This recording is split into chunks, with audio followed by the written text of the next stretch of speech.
2026 ஆங்கில புத்தாண்டுல கடகராசிக்காரர்களுக்கு எப்படி சார் இருக்கும்? உங்களுடைய ராசிக்கு 2ஆம் இடத்து அதிபதியாக இருக்கக்கூடிய சூரிய பகவான் ஜென்ம ராசிக்கு 6ஆம் இடத்துல, அதாவது ருண ரோக சத்துரு ஸ்தானத்தில் சூரிய பகவான் இருக்கிறதுனால எடுக்கிற காரியம் எதுவாக இருந்தாலும் வீரியத்தோடு செயல்பட்டு வெற்றிகளை ஈட்டக்கூடிய ஆண்டாக 2026 அமையும். சூரிய பகவான் அரசாங்க கிரகமாக இருக்கிறதுனால அரசாங்க வகையில் ஆதாயம் அல்லது அனுகூலம் கிடைக்கக்கூடிய ஆண்டாக, அரசாங்க உத்தியோகத்துக்கு கடந்த காலங்களில் முயற்சி பண்ணியிருப்பீங்க இல்லையா, வெறுமனே ஆசைப்பட்டவங்களுக்கு பலன் கிடையாது.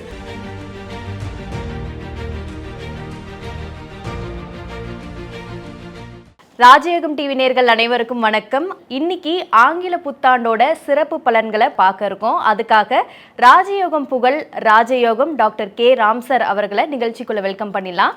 Welcome to the show sir. வணக்கம். 2026 ஆங்கில புத்தாண்டுல கடகராசிக்காரர்களுக்கு எப்படி சார் இருக்கும்? பொதுவாகவே அதாவது வளர்பிறை திதியாகிய திரையோதசி திதி ரோகிணி நட்சத்திரம் ரிஷப ராசியில் 2026 ஆங்கில புத்தாண்டு உதயமாகுது. அது மட்டுமல்ல, குரு பகவானுடைய திருவருள் நிறைந்த வியாழக்கிழமை பிரதோஷ நாளில் எண் சாஸ்திரப்படி 1ஆம் தேதியில் உதயமாகக்கூடிய இந்த 2026 ஆங்கில புத்தாண்டு கடகராசியை பொறுத்தளவுக்கு உங்களுடைய ராசி அதிபதி சந்திர பகவான் லாபஸ்தானத்தில் உச்சம் பெற்றிருக்கக்கூடிய அமைப்பில் இந்த ஆண்டு உதயமாகுது. பொதுவாகவே சாதாரணமாக இருக்கும்போது கூட நமக்கு மிகப்பெரிய சந்தோஷம் வந்துகிட்டு இருக்கும். ஒரு கிரகம் உச்சம் அப்படிங்கிற பட்சத்தில் பார்த்தீங்கன்னா அச்சம் இல்லாத மேன்மைகளை நிச்சயமாக கொடுக்கக்கூடிய ஆண்டாக 2026 அமையப்போகுது. எப்படி பார்த்தாலும் எந்த பக்கம் பார்த்தாலும் நன்மை அப்படிங்கிற விஷயத்தை உண்மையாக சந்திக்கக்கூடிய ஆண்டாக கடகராசிக்கு அமையப்போகுது. ராசி அதிபதியே உச்சமாக இருக்கிறது மிகப்பெரிய அம்சம் ஒன்று. அதே மாதிரி உங்களுடைய ராசிக்கு 2ஆம் இடத்து அதிபதியாக இருக்கக்கூடிய சூரிய பகவான் ஜென்ம ராசிக்கு 6ஆம் இடத்துல, அதாவது ருண ரோக சத்துரு ஸ்தானத்தில் சூரிய பகவான் இருக்கிறதுனால எடுக்கிற காரியம் எதுவாக இருந்தாலும் வீரியத்தோடு செயல்பட்டு வெற்றிகளை ஈட்டக்கூடிய ஆண்டாக 2026 அமையும். சூரிய பகவான் அரசாங்க கிரகமாக இருக்கிறதுனால அரசாங்க வகையில் ஆதாயம் அல்லது அனுகூலம் கிடைக்கக்கூடிய ஆண்டாக, அரசாங்க உத்தியோகத்துக்கு கடந்த காலங்களில் முயற்சி பண்ணியிருப்பீங்க இல்லையா, வெறுமனே ஆசைப்பட்டவங்களுக்கு பலன் கிடையாது. அந்த ஆசைக்கு மேலே 2 மடங்கு முயற்சி பண்ணியிருப்பீங்க இல்லையா, கால் காசாக இருந்தாலும் கவர்மெண்ட் உத்தியோகம் வேணும் அப்படிங்கிறது கங்கணம் கட்டி அந்த கவர்மெண்ட் உத்தியோகத்துக்கு முயற்சி பண்ணியிருப்பீங்க இல்லையா, அந்த மாதிரி முயற்சி பண்ணிய உங்களுக்கு இந்த வருஷத்தில் மகிழ்ச்சியான செய்திகள் கிடைக்கக்கூடிய கவர்மெண்ட் உத்தியோகம் அமையக்கூடிய வாய்ப்புகள் இருந்துக்கிட்டு இருக்கும். ஏற்கனவே கவர்மெண்ட் உத்தியோகத்தில் உள்ளவர்களுக்கு அரசாங்கத்தின் வாயிலாக அனுகூலம் அல்லது ஆதாயம் கிடைக்கும். நீண்ட நாள் எதிர்பார்த்த பணியிட மாற்றங்கள் அமையும் அல்லது உங்களுடைய மனம் எதிர்பார்த்த பணி உயர்வு கிடைக்கக்கூடிய பாக்கியங்கள் அதிகரிக்கும். இந்த மாதிரியான நன்மைகளை கொடுக்கக்கூடிய வல்லமையோடு இந்த சூரிய பகவான் இருக்கிறது அப்படிங்கிறது நல்ல சிறப்பு. பொதுவாகவே சூரிய பகவான் 6ஆம் இடத்துல இருந்தது அப்படின்னாலே அற்புதமான பலன். அந்த 6ஆம் இடம் அப்படிங்கிறது குரு பகவானுடைய வீடாக இருக்கிறதுனால கண்டிப்பாக, அதாவது குரு பகவானும் சூரிய பகவானும் இணைவு பெறும் பொழுது அரச யோகம் அப்படிங்கிற யோகம் இருக்கிறதுனால அரசனுக்கு ஒப்பான நல்ல வாழ்க்கை வாழக்கூடிய தகுதி இருந்துக்கிட்டு இருக்கும். கடக ராசியை பொறுத்தளவுக்கு எந்த இடத்துக்கு போனாலும் தான் முன்னிலை அப்படிங்கிற ஒரு எண்ணம் இருந்துக்கிட்டு இருக்கும். தன்னைத்தான் அடுத்தவங்க கவனிக்க வேணும், தன்னை எல்லோரும் பார்க்கணுங்கிற ஆசை இருக்கும். அதற்கான முயற்சியும் வந்துட்டு இருக்கும்.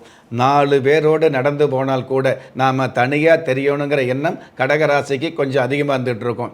அந்த மாதிரி உங்களுடைய ராசிக்கு 7ஆம் இடத்து அதிபதி சனி பகவான் 9ஆம் இடத்துல இருக்கிறதுனால, குரு பகவானுடைய வீட்டில் இருக்கிறதுனால கோடீஸ்வர யோகத்துக்கு உண்டான தகுதிகள் கொடுக்கக்கூடியது. அல்லல் படுகிற அடிமட்டம் சம்பந்தப்பட்ட அமைப்பில் உள்ளவர்களுக்கு, அல்லல் படுகிறவர்களுக்கு ஆடம்பரமான வாழ்வு அமையக்கூடிய, ஏற்கனவே ஆடம்பரத்தில் உள்ளவர்களுக்கு அதி உன்னதமான ஒரு செல்வாக்கு கிடைக்கக்கூடிய, அடுத்தவர்களுக்கு பஞ்சாயத்து பேசக்கூடிய, அடுத்த குடும்பத்துக்கு பஞ்சாயத்து பேசக்கூடிய, ஒரு சில விஷயங்களுக்கு ஆலோசனை சொல்லக்கூடிய நல்ல தகுதிகள் இந்த 26 முழுவதுமே அமையும்.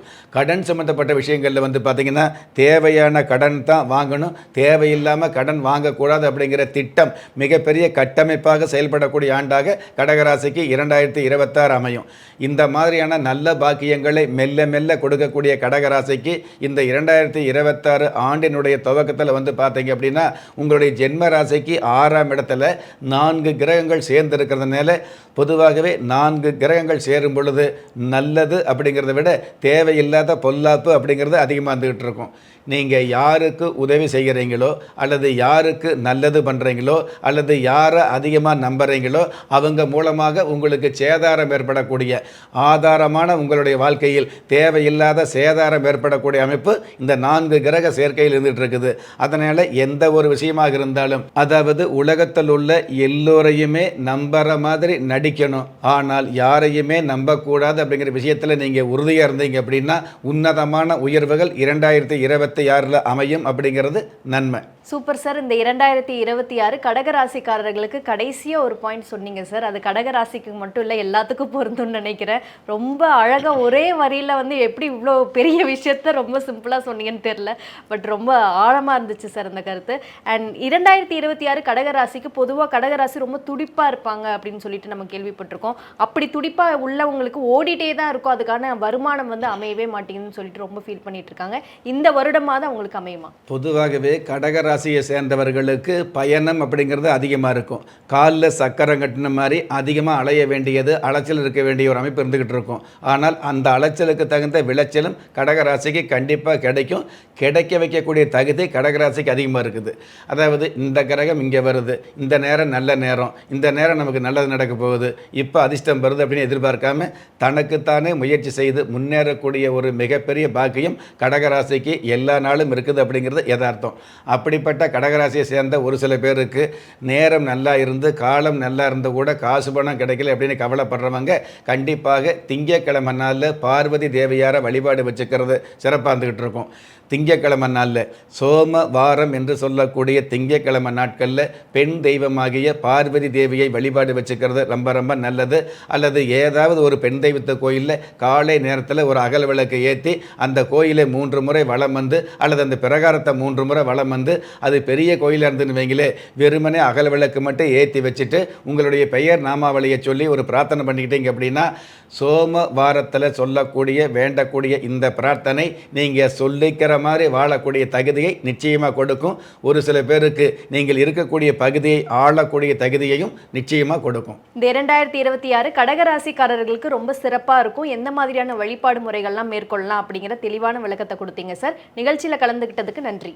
நன்றி. என்ன நேயர்களே, இன்றைய நிகழ்ச்சி ரொம்பவே பயனுள்ளதாக அமைஞ்சிருக்கும்னு நம்புகிறோம். இன்றைய நிகழ்ச்சியை பார்த்துட்டு இருக்கிற உங்களில் நிறைய பேத்துக்கு தன்னுடைய சொந்த ஜாதகத்தை பார்க்கணும் அப்படிங்கிற ஒரு ஆசை இருக்கும். அப்படி ஆசை உள்ளவங்க கீழே ஸ்க்ராலர் நம்பர் போயிட்டு இருக்கு, அந்த நம்பருக்கு கால் பண்ணி உங்கள் அப்பாயின்மெண்ட்டை ஃபிக்ஸ் பண்ணிக்கலாம்.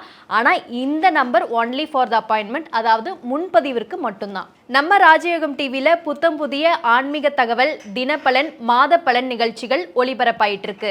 ஒவ்வொரு நாளுமே உங்களுக்கான அதிர்ஷ்ட எண், உங்களுக்கான அதிர்ஷ்ட நிறம், உங்களுக்கான அதிர்ஷ்ட எழுத்துக்கள், அது மட்டும் இல்லை நீங்கள் வழிபட வேண்டிய தெய்வம் போன்ற விஷயங்களை உடனுக்குடன் தெரிஞ்சுக்கணும் அப்படின்னு நினச்சிங்கன்னா நம்ம ராஜயோகம் டிவியை லைக் பண்ணுங்க, ஷேர் பண்ணுங்க, மறக்காம சப்ஸ்கிரைப் பண்ணிருங்க. அந்த பெல் பட்டனை பிரஸ் பண்ண மறந்துடாதீங்க. நன்றி. திறமை இருந்தும் வறுமையில் வாடுகிறீர்களா? விதியை நொந்து விரக்தியில் இருக்கிறீர்களா? முயற்சிகள் செய்தும் முன்னேற்றம் கிடைக்கவில்லையா? களஸ்திரம் அமையாமல் கவலைப்படுகிறீர்களா? தாய்மையடையாமல் தவித்து நிற்கிறீர்களா? நவரத்தினம் போட்டும் நன்மைகள் கிடைக்கவில்லையா? பெயர் மாற்றம் செய்தும் பிரயோஜனம் இல்லையா? எந்திரத்தை நம்பி மந்திரத்தை சொல்லியும் மாற்றம் கிடைக்கவில்லையா? எண்கணிதத்தை நம்பி எழுத்தை மாற்றியும் ஏற்றம் கிடைக்கவில்லையா? வாஸ்துவை நம்பி வாசலை மாற்றியும் வளம் காணவில்லையா? ஹோமத்தை வளர்த்து யாகத்தை செய்தும் யோகத்தை காணவில்லையா? திரும்பிய பக்கமெல்லாம் திண்டாட்டங்களையே சந்தித்த உங்களை யார் கைவிட்டாலும் ஆன்மீகம் கைவிடாது. ஆம், அண்ட நிழலும் இல்லை, ஆதரிக்க யாரும் இல்லாதவர்களை குலதெய்வம் கைவிடுவதில்லை. கிள்ளி கிடைக்கக்கூடிய யோகங்களை அள்ளிக் கொடுக்கக்கூடிய ஆன்மீக அற்புதம் குலதெய்வ விருட்சம். திக்கற்ற யாவரும் ஒப்பற்ற பயன்பெற வாங்கி பயனடைவீர். குலதெய்வ விருட்சம். குலதெய்வ விருட்சம் குடும்பமே சுபிட்சம்.